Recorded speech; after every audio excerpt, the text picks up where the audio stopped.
Good morning.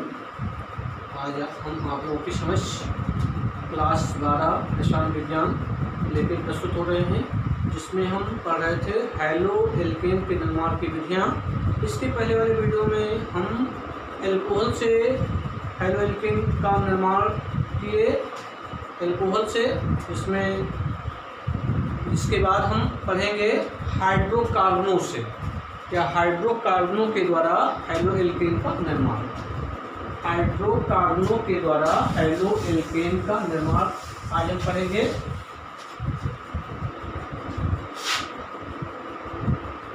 दूसरी विधि है हाइड्रोकार्बनों द्वारा।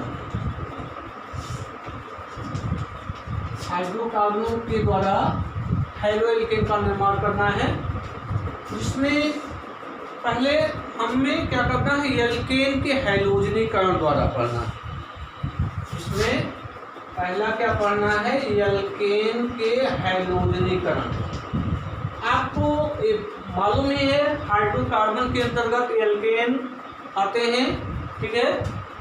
जैसे एथेन हुआ, मेथेन हुआ, एथेन हुआ, प्रोपेन हुआ, ब्यूटेन हुआ, ये सब एल्केन के अंतर्गत आते हैं। तो एल्केन के हैलोजनीकरण द्वारा, एल्केन के हैलोजनीकरण द्वारा हैलो एल्केन का निर्माण। हैलो एल्केन का निर्माण, हैलो एल्केन कहिए या एल्किल हैलाइड कहिए, बात एक ही है।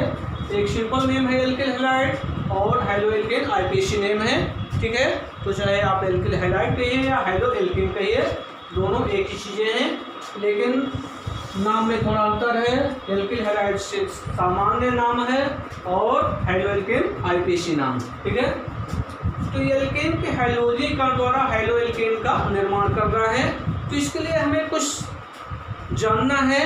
तो एल्केन के हैलोजनीकरण का कुछ सामान्य लक्षण है, सामान्य लक्षण जान लीजिए, तब आगे बढ़ते हैं।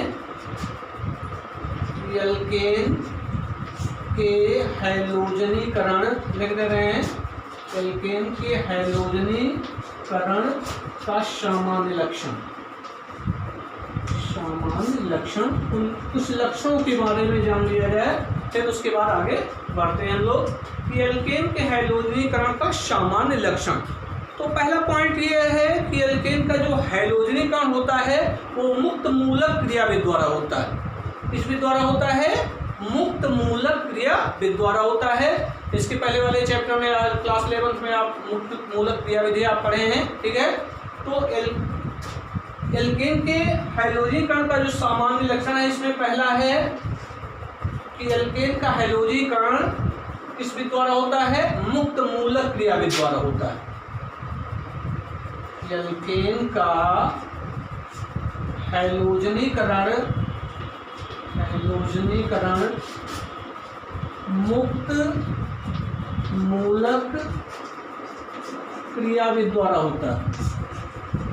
ध्यान रखिएगा, मुक्त मूलक क्रियाविधि द्वारा होता है।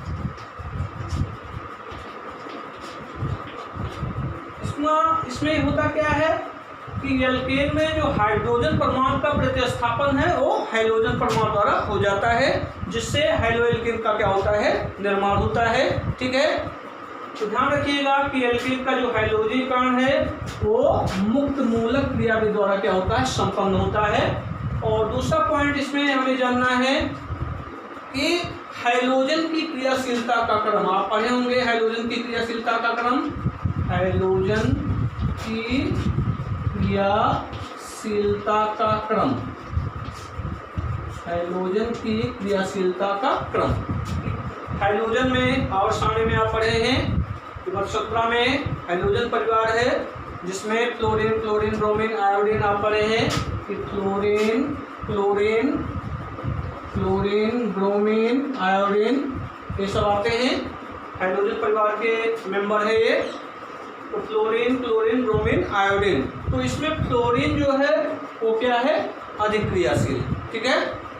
फ्लोरीन से कम है और क्लोरीन जो है ब्रोमीन से अधिक क्रियाशील है, और ब्रोमीन जो है वो आयोडीन से अधिक क्रियाशील। तो कहने का मतलब सबसे अधिक क्रियाशील कौन है? क्लोरीन है, और सबसे कम क्रियाशील कौन है? आयोडीन। ठीक है।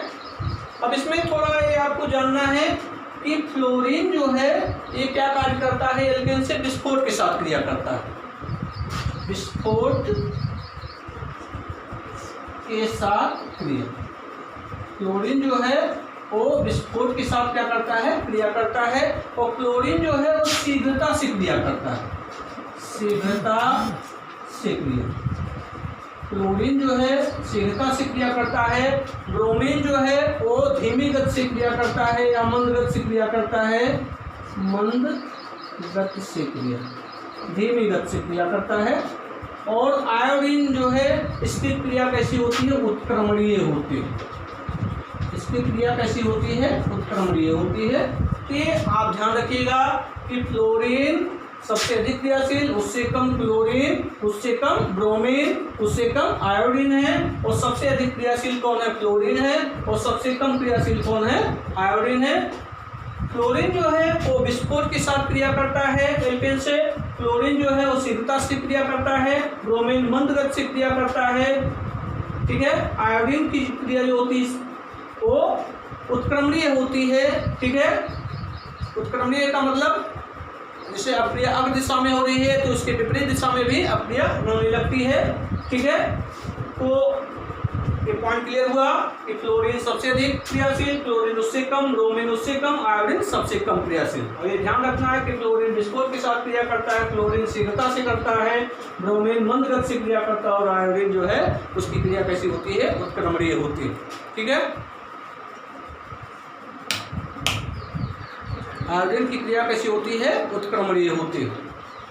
अब इसमें एक पॉइंट हमें और जानना है, तीसरा पॉइंट, इसका जो लक्षण है वो क्या है कि एल्केन में हाइड्रोजन परमाणु के हैलोजन परमाणु द्वारा विस्थापन, कि जैसे एल्केन में हाइड्रोजन परमाणु के हैलोजन परमाणु द्वारा विस्थापन जो है, जैसे वो टर्सरी हाइड्रोजन परमाणु जो है,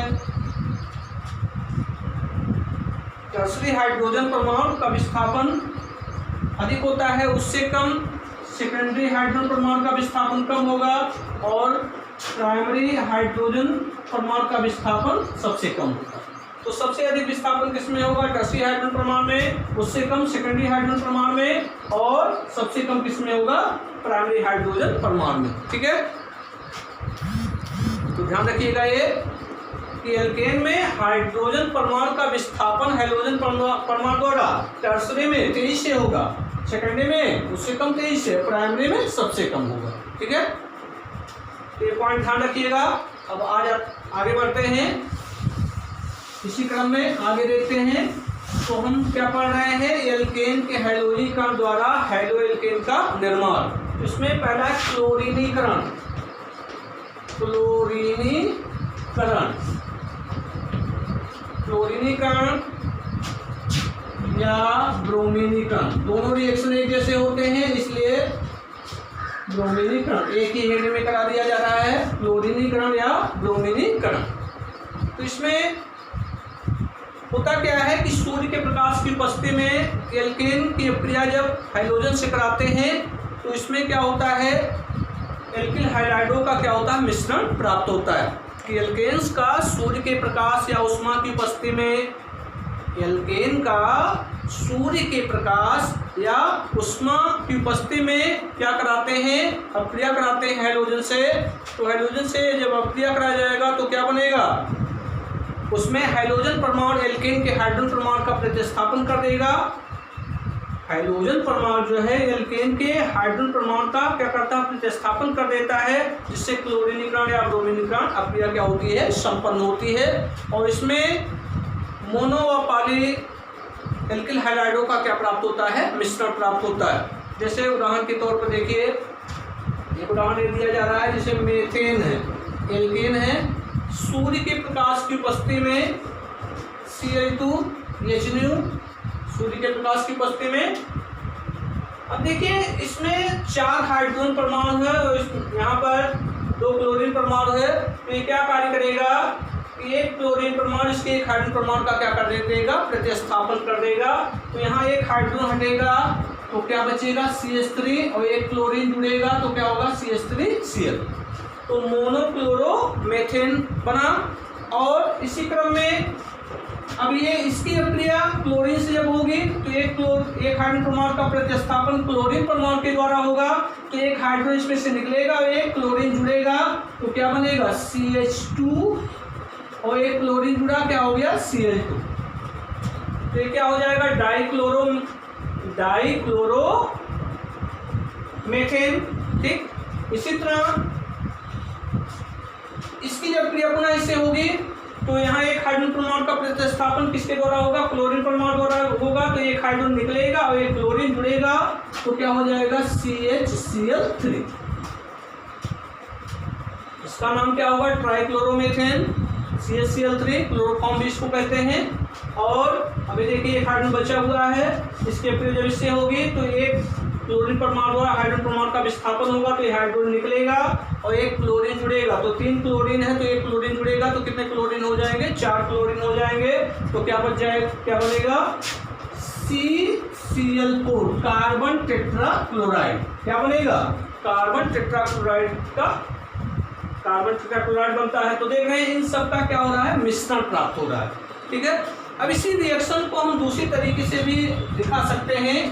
जैसे एक ही में आप दिखा सकते हैं कि जब एल्केन की अक्रिया हाइड्रोजन के साथ सूर्य के प्रकाश की उपस्थिति में कराया जाता है तो एल्किल हैलाइडों का क्या होता है, मिश्रण प्राप्त होता है। ठीक है, अब यहाँ देखिए इसी रिएक्शन को इस रूप में भी शो कर सकते हैं। CH4 + Cl2 एरो सूर्य के प्रकाश की उपस्थिति में एक हाइड्रोजन निकलेगा, एक क्लोरीन जुड़ेगा तो हो जाएगा CH3Cl प्लस यहाँ से हाइड्रोजन निकला, यहाँ क्लोरीन बचा हुआ, मिलकर के HCl बना दिए। ठीक, अब ये अक्रिया पुनः क्लोरीन से करेगा तो हो जाएगा CH3Cl + Cl2 एरो, एक हाइड्रोजन निकलेगा, एक क्लोरीन जुड़ेगा तो हो जाएगा CH2Cl2 + HCl। पुनः इसकी अक्रिया क्लोरीन से होगी तो क्या होगा CH2Cl2 + Cl2। अब यहाँ एक हाइड्रोजन निकलेगा, एक क्लोरीन जुड़ेगा तो क्या हो जाएगा CHCl3 + HCl होगा। ठीक है, अब यहाँ CHCl3 में की अक्रिया क्लोरीन से होगी तो एक हाइड्रोजन बचा हुआ, एक हाइड्रोजन निकलेगा, एक क्लोरीन जुड़ेगा तो हो जाएगा CCl4 + HCl। अब इसी रिएक्शन को जब मिला दिया जाएगा तो ये रिएक्शन क्या होता है, प्राप्त होता है। ठीक है, तो ये क्लोरीन से अक्रिया दिखाया गया। तो चाहे आप एक ही रिएक्शन में दे सकते हैं, अलग अलग रिएक्शन भी दे सकते हैं। इसी तरह हम ब्रोमीन से अक्रिया दिखा दे रहे हैं।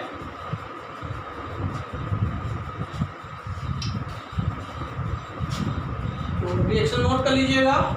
अगला देखिए दूसरा, इसमें एथेन की अक्रिया ब्रोमीन से कराया जा रहा है।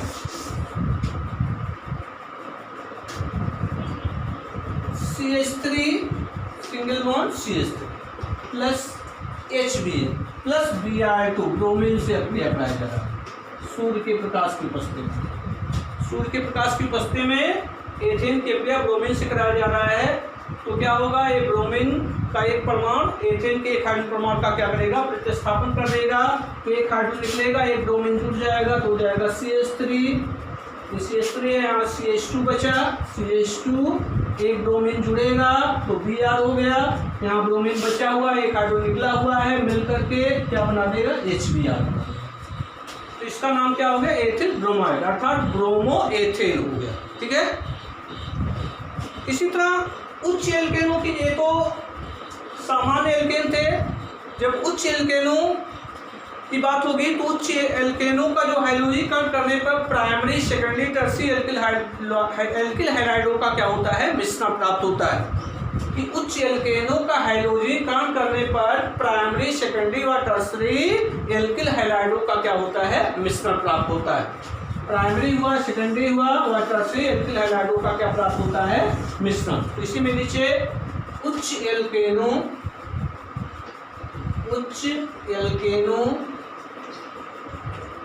का हाइड्रोजनीकरण करने पर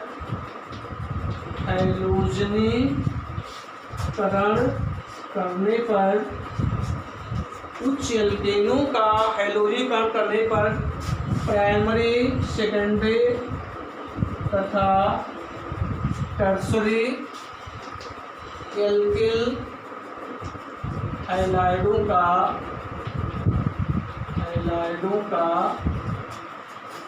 मिश्रण प्राप्त होता है,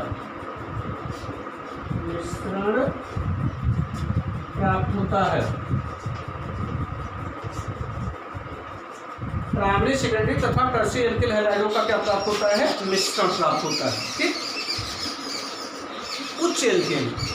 उच्च एल्केन में जिसमें कार्बन परमाणु संख्या 2 से अधिक होती है वो किसके अंतर्गत आते हैं?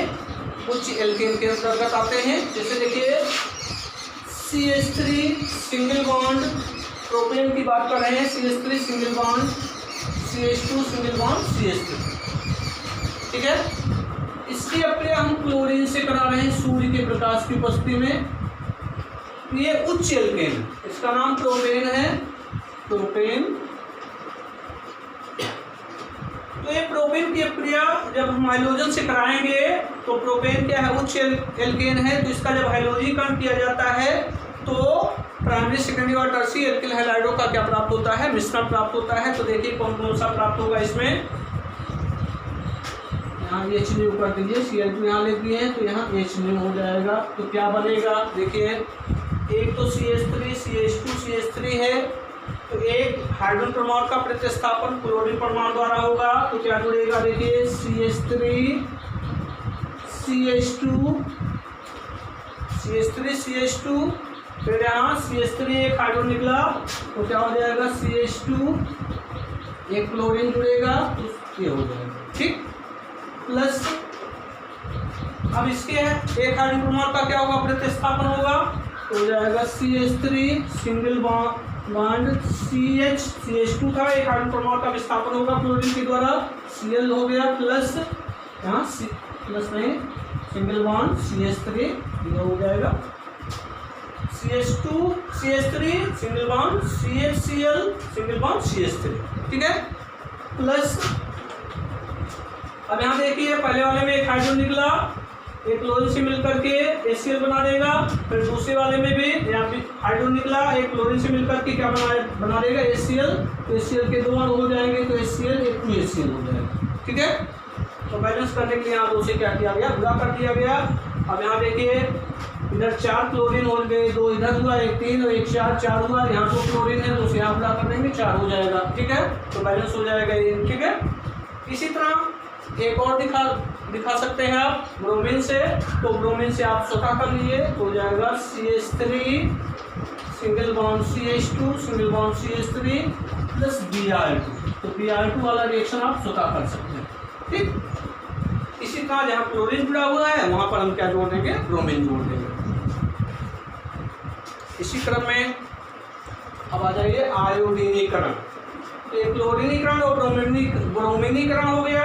ठीक है। अब इसी में आयोडीनीकरण,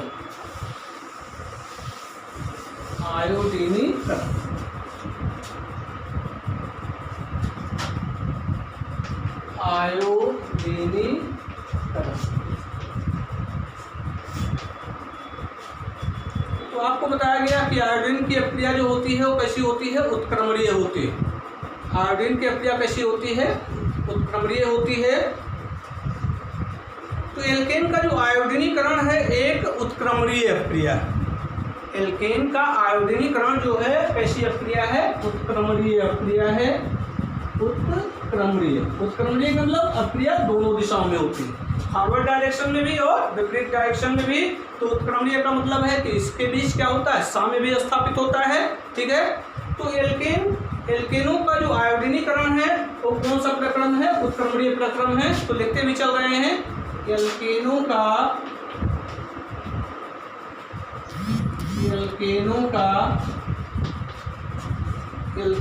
आयोडीनीकरण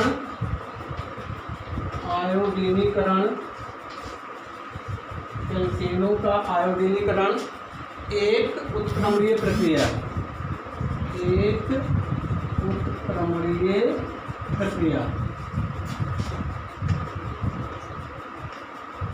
एल्केनों का आयोडीनीकरण एक उत्क्रमणीय प्रक्रिया है, क्योंकि अपक्रिया में निर्मित, थोड़ा यहाँ ध्यान देना है, क्योंकि अपक्रिया में निर्मित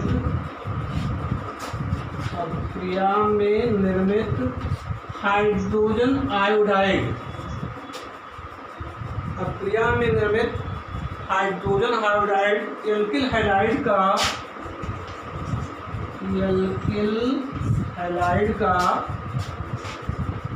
पहले लिख दे रहे हैं तो अभी समझा रहे हैं। एल्किल अपक्रिया में निर्मित हाइड्रोजन आयोडाइड,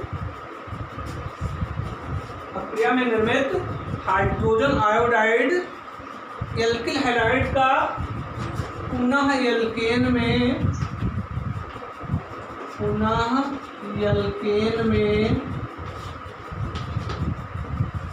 एल्केन के आयोडीनीकरण की जो प्रक्रिया है उत्क्रमणीय है, और इसमें अपक्रिया में जो हाइड्रोजन आयोडाइड बन रहा है, ये हाइड्रोजन आयोडाइड क्या करता है, एल्किल हाइड्राइड का पुनः एल्केन में क्या कर देता है, अपचयन कर देता है, एल्केन में अपचयन कर देता है।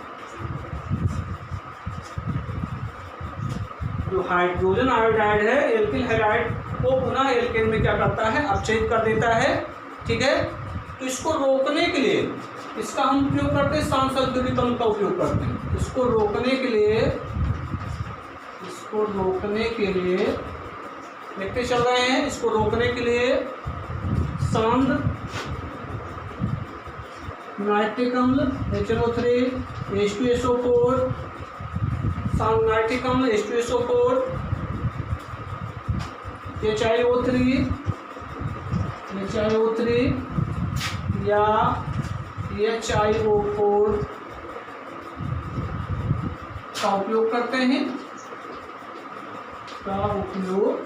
हैं। ठीक है, सांद नाइट्रिक अम्ल, सांद सल्फ्यूरिक अम्ल, HiO3 या HiO4 का क्या किया जाता है, उपयोग करते हैं। ठीक है, ये आक्सीकारक हैं, HNO3 H2SO4 HiO3 HiO4 ये आक्सीकारक हैं, ये थोड़ा इनका उपयोग करते हैं। चूंकि ये आक्सीकारक हैं, इसलिए ये हाइड्रोजन आयोडाइड को आयोडीन में ऑक्सीकृत कर देते हैं,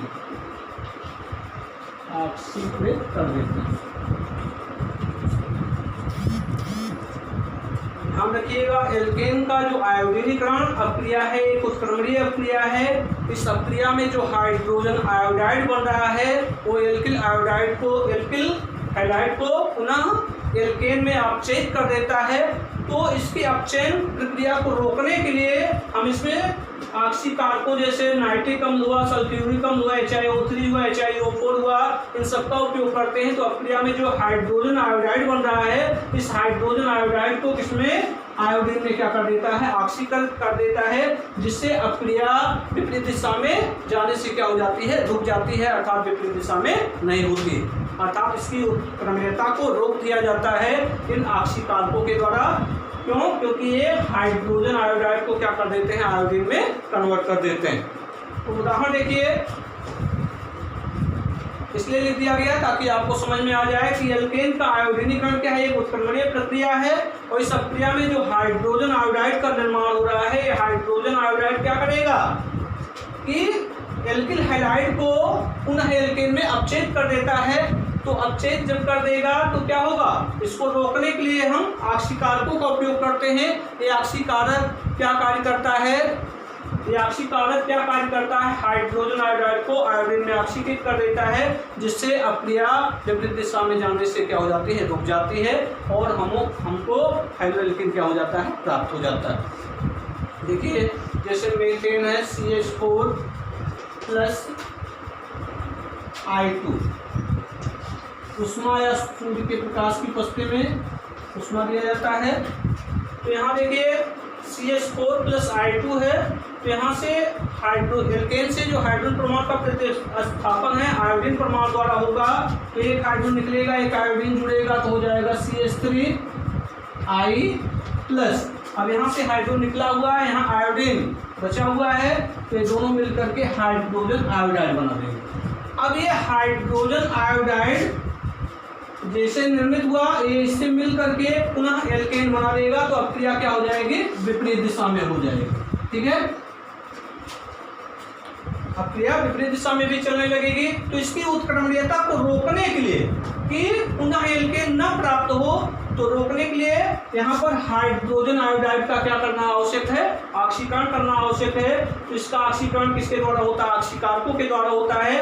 तो ये ऑक्सीकारक क्या करते हैं, जैसे नाइट्रिक अम्ल हुआ, सल्फ्यूरिक अम्ल हुआ, HiO3 हुआ, HiO4 हुआ, ये हाइड्रोजन आयोडाइड को पुनः आयोडीन में क्या कर देते हैं, ऑक्सीकृत कर देते हैं। तो ये हाइड्रोजन आयोडाइड जब आयोडीन में ऑक्सीकृत हो जाएगा, तो अपनी विपरीत दिशा में नहीं हो पाएगी, अर्थात इसकी उत्क्रमणीयता क्या हो जाएगी, रुक जाएगी। ठीक है, तो जब उत्क्रमणीयता रुक जाएगी तो हमें क्या होगा, मेथिल आयोडाइड क्या होगा, प्राप्त होगा, या हाइड्रो एल्केन क्या होगा, प्राप्त हो जाएगा। ठीक है, तो देखिए कैसे रोका जा रहा है। तो HI जो बन रहा है इसकी इसमें